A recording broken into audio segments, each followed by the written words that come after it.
Hello, नमस्कार दोस्तों।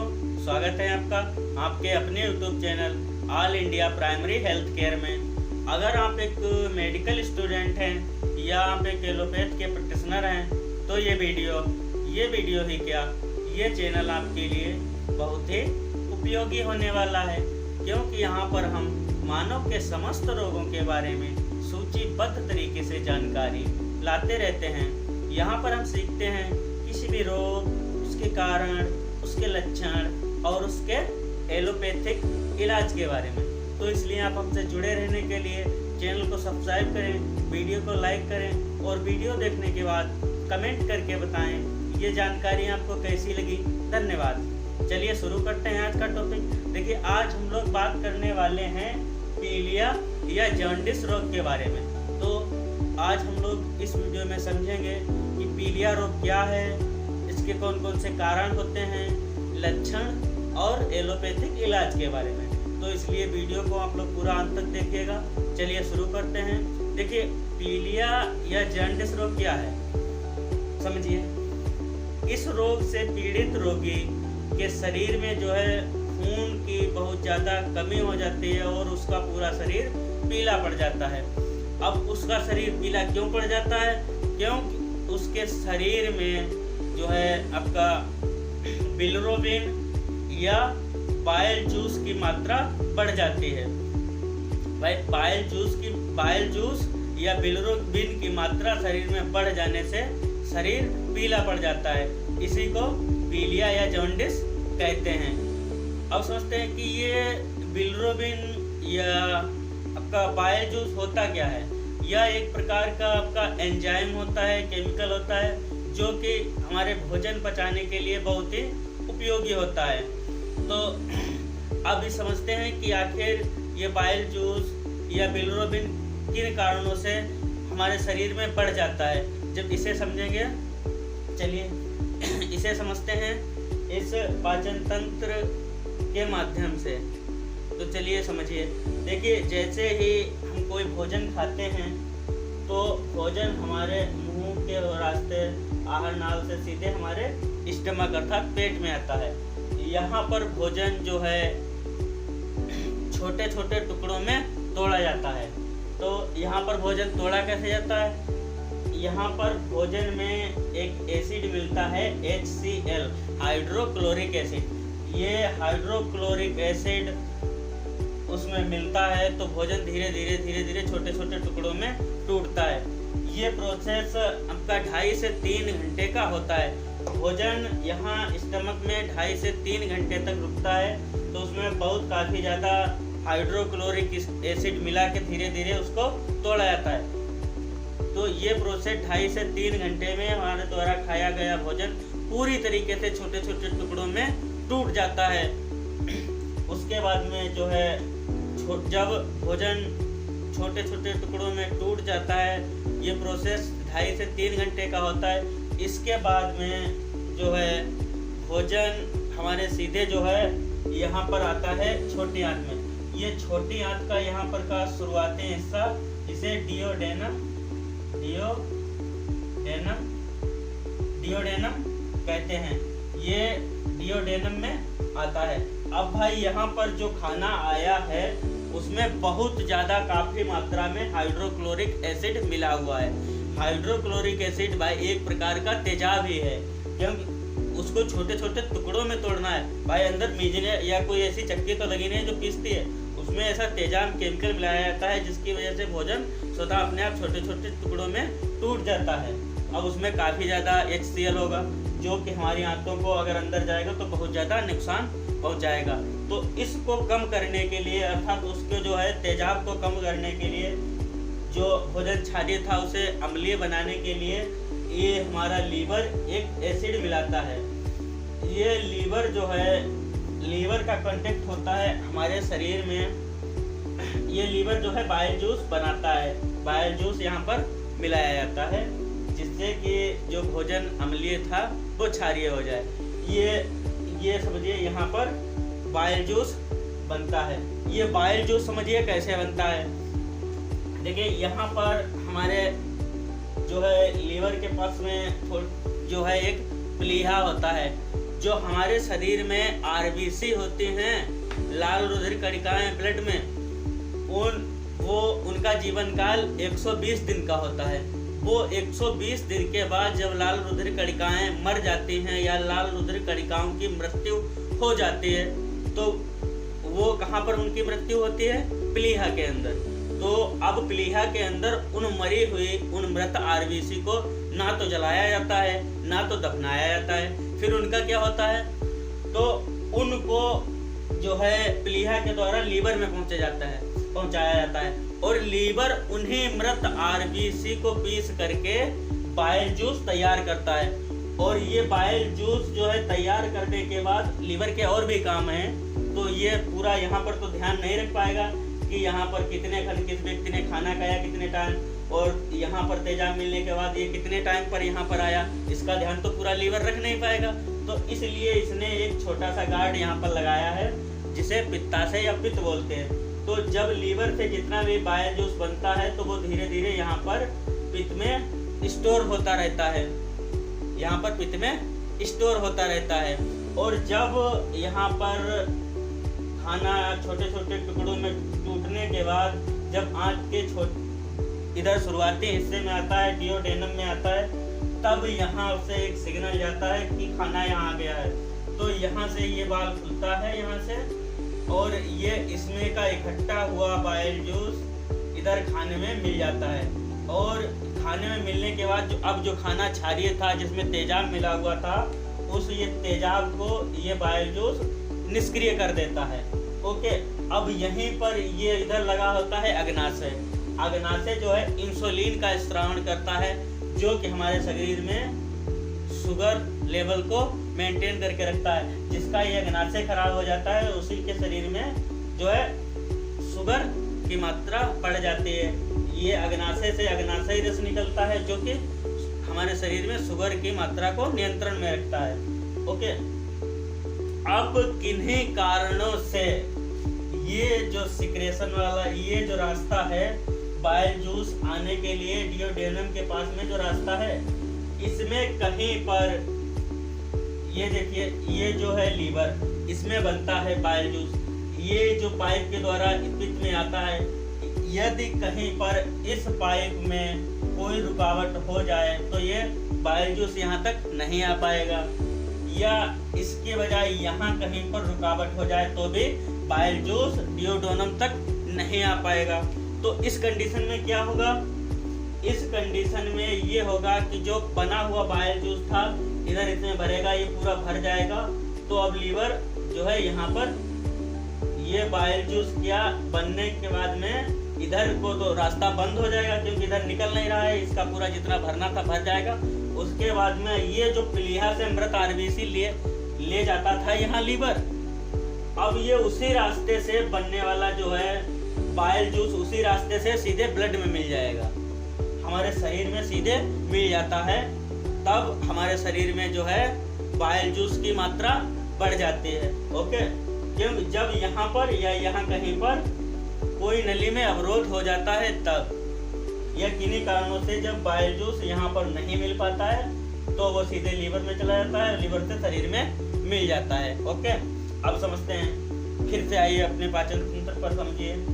जब खाना यहाँ पर आया, इधर से आपका बाइल जूस मिल गया, इधर से इंसुलिन मिल गया, अब खाना सीधे, अब यहाँ तक खाना पूरा आपका अपापचय जो है मिला हुआ पूरा आ गया है। जब खाना यहाँ पर आता है तो खाने को कायम कहते हैं, उसके अंदर पूरे सभी पोषक तत्व मौजूद होते हैं। ये सब मिलने के बाद में खाना जो है कायम का रूप ले लेता है, उसे कायम कहते हैं। अब ये खाना छोटी आंत में यहाँ से यहाँ तक जैसे ही आएगा, अब यहाँ पर देखिए यहाँ से यहाँ तक पूरा पाचन होता है। अब यहाँ पर उसका अवशोषण शुरू हो जाता है, तो यहाँ से उसके अंदर जितने भी प्रोटीन्स, मिनरल्स, जितने भी तत्व थे, विटामिन्स, प्रोटीन्स, वसा, खनिज, लवण, जो भी था सब कुछ छोटी आंत में ही निकाल लिया जाएगा। अब छोटी आंत के बाद में खाना यहाँ पर आता है इधर बड़ी आंत में, तो बड़ी आंत में जो है खाना और पानी मिला हुआ आता है, क्योंकि सारे पोषक तत्व यहाँ पर निकाल लिए जाते हैं। अब खाना इधर बड़ी आंत में आ जाता है। बड़ी आंत में आने के बाद में खाना यहाँ से यहाँ तक, बड़ी आंत जो है 3 भागों में होती है। ये यहाँ जो है यहाँ से यहाँ तक असेंडिंग कॉलन, और यहाँ से यहाँ तक ये ट्रांसवर्स कॉलन, और यहाँ से यहाँ तक ये डिसेंडिंग कॉलन और रेक्टम यहाँ या मलाशय। ओके, तो जब खाना यहाँ पर आता है तो यहाँ से यहाँ तक जो भी यदि थोड़ा बहुत पोषक तत्व बचे हैं तो यहाँ पर अवशोषण कर लिए जाते हैं। अवशोषण करने के बाद में अब जो है यहाँ से यहाँ तक जो है यहाँ तक पूरा पानी का अवशोषण कर लिया जाता है और इधर किडनी को दे दिया जाता है। वो अपना फिल्टर यहाँ से, किडनी यहाँ पर होती है और ये बड़ी आंत की बात है, तो पानी यहाँ बड़ी आंत से जो है अवशोषण किया जाता है। अब यहाँ से पूरा पानी अवशोषण हो जाएगा तो जो वेस्ट मटेरियल बचा है वो एकदम सूखा सूखा हो जाता है। और अब वो शरीर को पता है कि अगर ये सूखा हुआ कचरा अगर कहीं पर जाएगा, रुकेगा, तो वहाँ पर ये सड़न पैदा करेगा। तो उसके लिए यहाँ पर 2 दूसरे तत्व मिलाए जाते हैं, बिलिरुबिन और म्यूकस। बिलिरुबिन एक जो है बहुत ही पीले टाइप का, बहुत ही लिक्विड फॉर्म में होता है। यहाँ पर जो मिलता है बिलिरुबिन वो पीले रंग का होता है। उसी के कारण, बिलिरुबिन के कारण ही जो है हमारा लेट्रिन जो है पीले रंग का होता है। यदि बिलिरुबिन ना मिले तो लेट्रिन बहुत बिल्कुल सूखा हुआ होगा और जो है मटिया कलर का हो जाएगा। ओके, मटमेला रंग का, मटमेला कलर का हो जाएगा। तो इसके लिए यहाँ पर बिलिरुबिन मिला दिया जाता है। और यदि बिलिरुबिन यहाँ पर मिलता है और किसी कारणों से बिलिरुबिन कम मिला और वो उसका जो है बिलिरुबिन का अगर शरीर अवशोषण कर लेता है, अगर किसी कारणों से बिलिरुबिन की मात्रा बढ़ती है तो हमारे शरीर में जो है पीलिया हो जाएगा। ओके, तो समझ गए पीलिया क्या है। अब समझते हैं इसके लक्षण के बारे में। यदि किसी को यह रोग है तो उसमें कौन कौन से लक्षण दिखाई देंगे, तो समझिए। इस रोग से पीड़ित रोगी की जो है त्वचा का रंग जो है पीला या हरेपन पर होता है। ओके, रोगी का पाखाना जो है, क्योंकि बिलिरुबिन जो था वो आगे लेट्रिन में गया ही नहीं, वो यहीं पर अवशोषण कर लिया गया, तो उससे जो है रोगी का जो है पाखाना है, क्योंकि पाखाना बिलिरुबिन के कारण ही पीला होता है और बिलिरुबिन शरीर ने अवशोषण कर लिया, तो क्या होगा, जो है पाखाने का कलर आपका मटमैले रंग का या हल्का पीले जो है रंग का होता है, क्योंकि रुकावट के कारण जो है बिलिरुबिन कम मिलता है। ओके, और रोगी के जो है, क्योंकि अब शरीर अवशोषण करेगा पानी के साथ में, तो ये सबसे ज़्यादा कलर जो है पीला पेशाब का होगा, तो रोगी के जो है पेशाब का कलर गहरे पीले रंग का हो जाता है। ओके, उसके अलावा जो रोगी के जो है संपूर्ण शरीर में, क्योंकि भाई एलर्जी भी बढ़ेगी, बिलिरुबिन ये एक प्रकार का केमिकल ही है, जब बढ़ेगा तो उससे रोगी के शरीर में एलर्जी भी बढ़ेगी, तो रोगी के पूरे शरीर में जो है खुजली का भी कष्ट होने लगता है। इसके अलावा जो है रोगी का मुख का स्वाद खारा या कड़वा हो जाता है। ओके, इसके अलावा रोगी को कभी कभी पेट के ऊपरी भाग यहाँ पर दर्द उठता है। इसके अलावा रोगी के पेट के जो है जांच कराने पर उसका पित्ताशय फूला हुआ मिलता है, और संक्रमण के कारण रोगी को जो है सर्दी, कपकपी के साथ में बुखार आ जाता है। रोगी का जो है यकृत, लीवर जो है अपने सामान्य आकार से ज़्यादा बड़ा हो जाता है या बढ़ जाता है। इसके अलावा जो है रोगी के शरीर में कैल्शियम व विटामिन डी की कमी से रोगी के जो है जोड़ों में और हड्डियों में दर्द होने लगता है। रोगी में जो है बाइल जूस की गड़बड़ी के कारण भोजन भी ठीक प्रकार से नहीं पच पाता है, क्योंकि भाई जब भोजन है एसिडिक, क्योंकि बाइल जूस का मिलना चाहिए था, और यदि बाइल जूस नहीं मिलता है तो उसमें ये तो दिक्कत आएगी कि भाई ये तेजाब रहित भोजन आ जाएगा, तो फिर उसका भोजन डाइजेशन सिस्टम भी खराब हो जाता है। ओके, अब समझते हैं इस रोग की चिकित्सा के बारे में। तो इस रोग की चिकित्सा में सबसे पहले रोगी के जो है मुख्य कारण का पता लगाकर उसके अनुसार चिकित्सा करेंगे। रोगी को पूर्ण विश्राम करने दें और रोगी को ज़्यादा तला भुना जो है तेल से निर्मित चीज़ें, अधिक मिर्च मसाले युक्त भोजन कदापि ना दें। इसके अलावा रोगी को जो है दूध भी वसा रहित ही दें। इसके अलावा तेज चाय, तम्बाकू, मदिरापान, बीड़ी, सिगरेट, इन सभी से बिल्कुल रोगी को दूर रखें। रोगी को उबाल कर ठंडा किया गया पानी में ग्लूकोज मिलाकर ही पिलाएं। इसके अलावा रोगी को दिन भर में 3 बार तक साफ सुथरे गन्ने का रस या गन्ना चूसने की सलाह दें। इसके अलावा फलों में सेब, अंगूर, केला, अंजीर, मौसमी व संतरे का जूस या रस दें।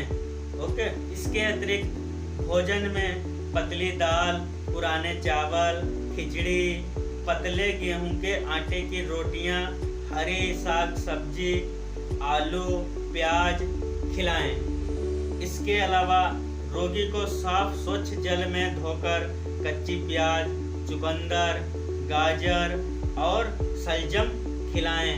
चूंकि इस रोग से पीड़ित रोगी जो है, रोगी को ठीक प्रकार से भूख नहीं लगती है और ये थोड़ा बहुत खाता भी तो उसके द्वारा खाया गया भोजन ठीक प्रकार से पच नहीं पाता है। इसीलिए रोगी को जो है भोजन थोड़ी थोड़ी मात्रा में कई बार खिलाएं। इसके अलावा रोगी को जो है ग्लूकोज, गन्ने का रस या पुरानी शक्कर जो है मसाले रहे और गुड़ जितनी अधिक मात्रा में रोगी को देंगे, रोगी को उतनी जल्दी आराम मिल जाता है। ओके। तो ये तो थे कुछ सामान्य से उपाय जिन्हें करने के बाद पीलिया रोग को बहुत हद तक ठीक किया जा सकता है। ओके। अब समझते हैं औषधीय चिकित्सा के बारे में। तो औषधीय चिकित्सा में सबसे पहले हम इंजेक्शन नियोहेप्टिक, ये 2 ml का एक एम्पुल आता है, या एक एम्पुल एक दिन छोड़ के IM लगाएंगे। कुल 5 से 7 इंजेक्शन लगाएंगे।